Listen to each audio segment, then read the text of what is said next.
I move on to our third speaker is Professor Vaidya Rajan from India. And he is the professor at the Center for Development Studies in Kerala. He is also chair of the Nomads Thematic Group on Internal Migration. He is editor of the annual series, the India Migration Report, and he's been doing that for some time now.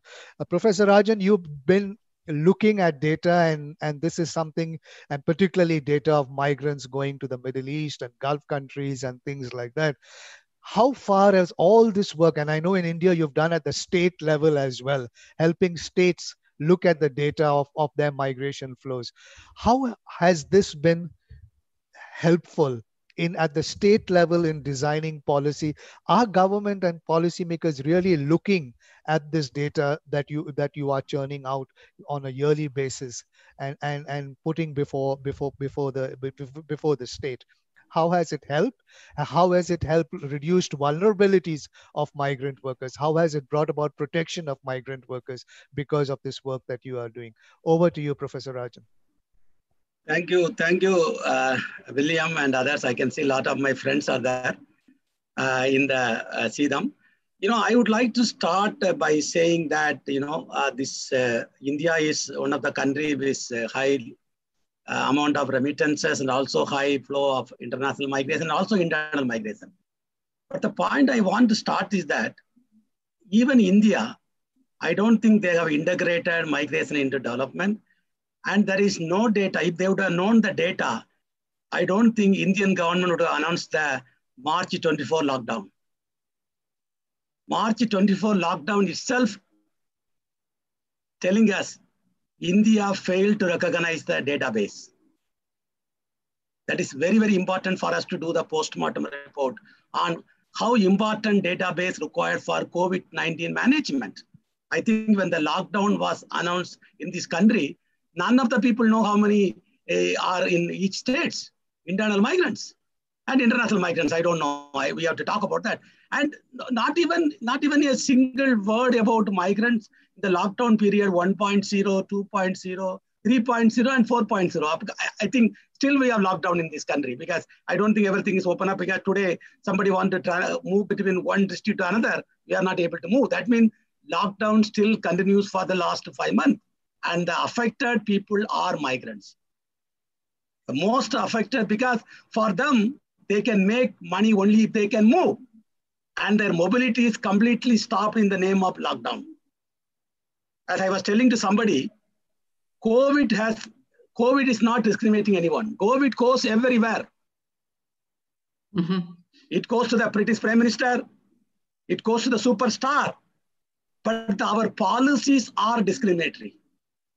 Lockdown, triple lockdown, hotspot.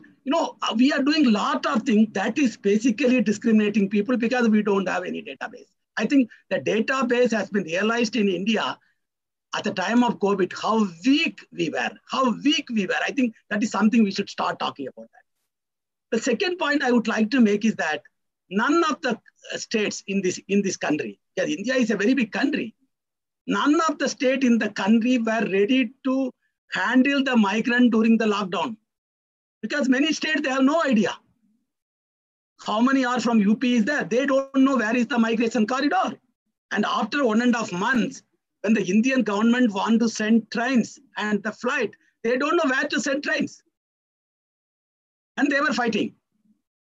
And that itself indicates the migrants were not part of the thing. Everybody want migrants' money, not the migrants. I think we have seen it in very basically. Everybody want remittances, but they are not talking about the man behind the remittances or the women behind remittances. I think COVID has shown us that we are not talking about migrants.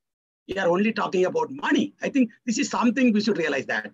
But I used to make a joke in India many times. India always talk about NRI. What is NRI? Non-resident Indian. I call them not required Indians. That's why you don't collect data on how many people leave this country. We have no data. We talk about e-migrate project, but still now, even today, when there was a COVID was coming back from China to Kerala first in February, how many Indian students in China? Nobody knows. So we don't know anything. We are still like walking in the darkness on migration data, the country which receives a lot of remittances. I think that is something very sad. And every time we say India is number one for what?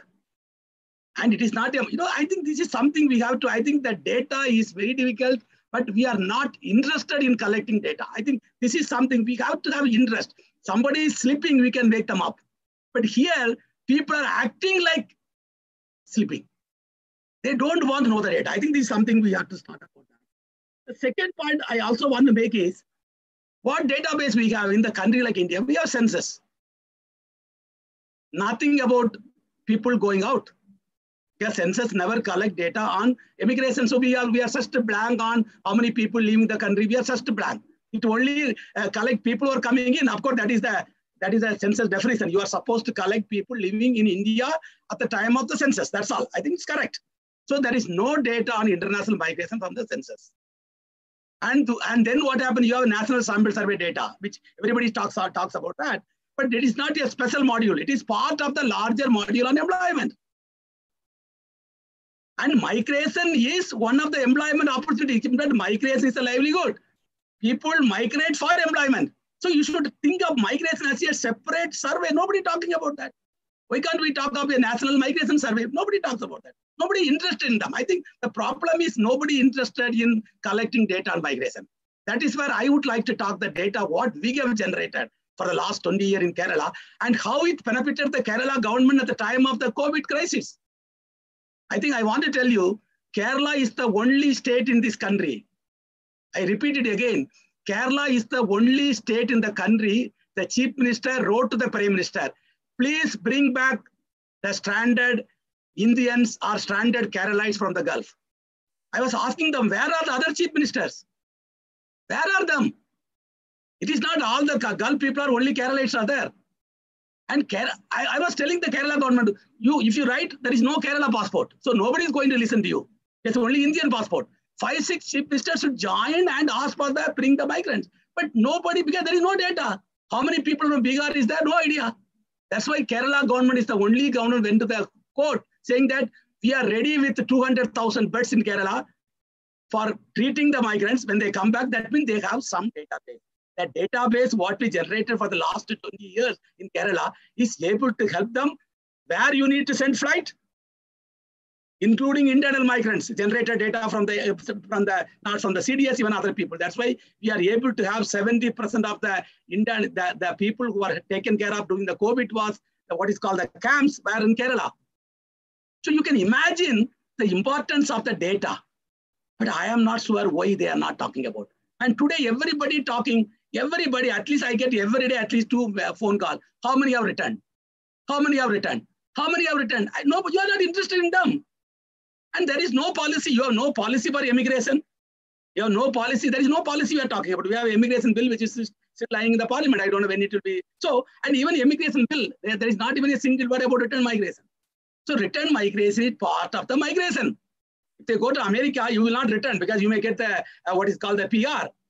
Of course, the current government will not give you the PR anyway. They'll send you back. We can see the politics in many countries where the migration is gone to the political hands of the people. Every country is talking about migration politics. These are restrictions. Every country want to do. It's not just Saudi Arabia or Kuwait. Every country. What is Brexit? Everywhere there is people want to stop migration, but migration will continue. You can't stop. This is something we have realized how important data were useful at the time of the COVID crisis. We are able to give them, and now we have data. 10 lakhs people have come. But how many have come? Because return migrants, you cannot put them in one brackets. We are talking about return migration policy in Kerala now. We are telling them there are 3 types of return migrants. One is the normal return. If you go to Gulf, you have to return. That's the end of it. And there are already 1.5 million Keralites are already returned and living in Kerala. Pre-COVID.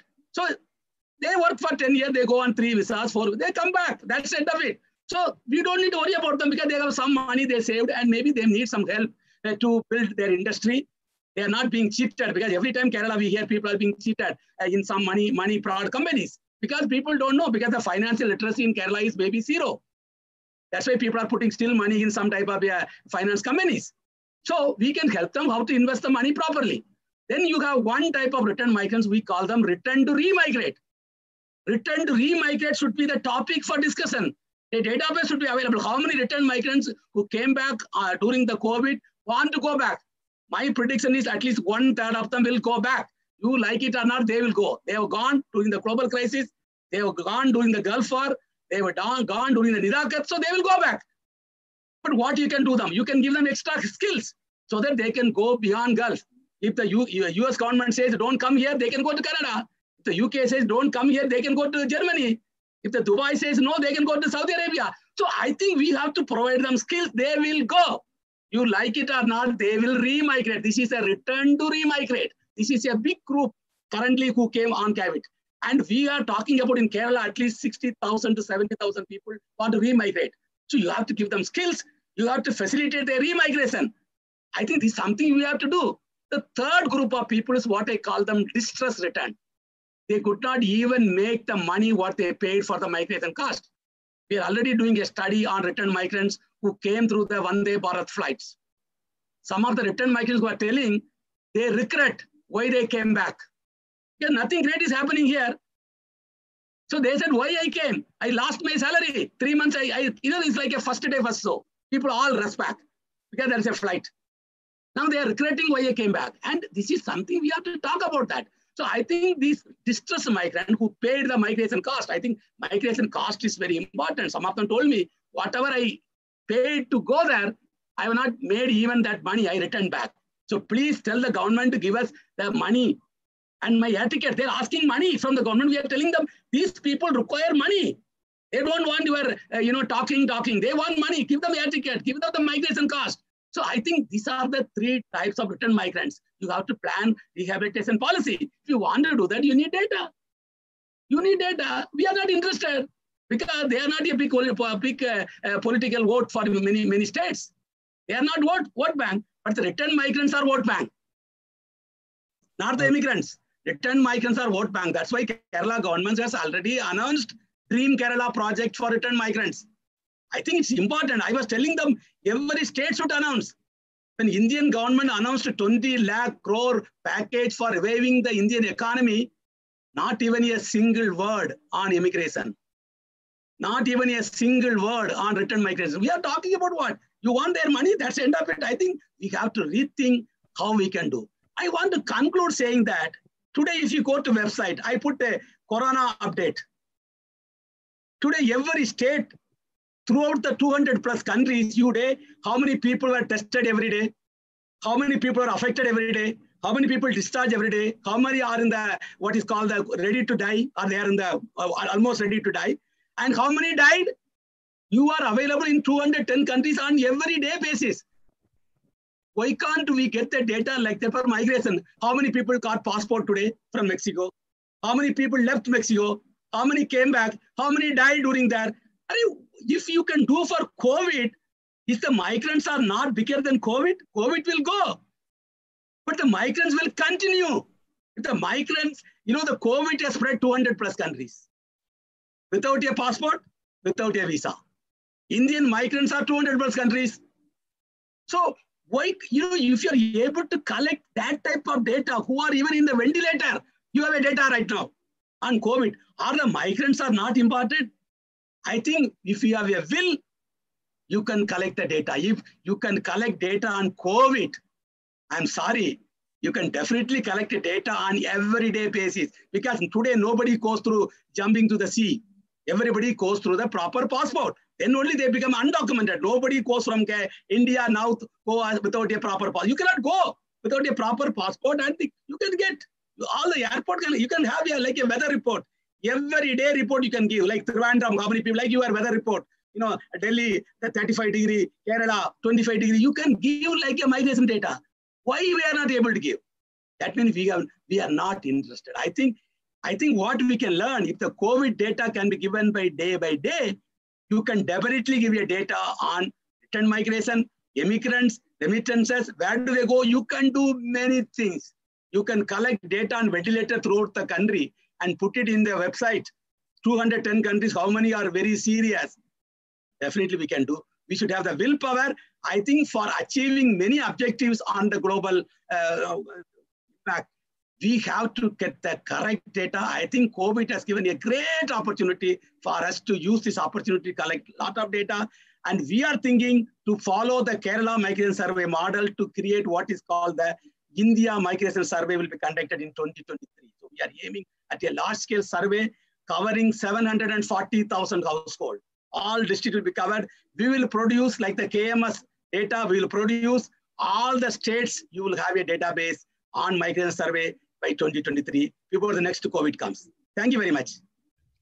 No, thank you, Professor Rajan, for a very passionate kind of case that you have made for the collection of data. And it is true when what you have said. You see, it is at the time of crisis that we begin to realize that we don't have data, and we have seen this from time to time in different situations of crisis, during the Libya war, during the Iraq war, during the SARS pandemic, SARS kind of virus in the region.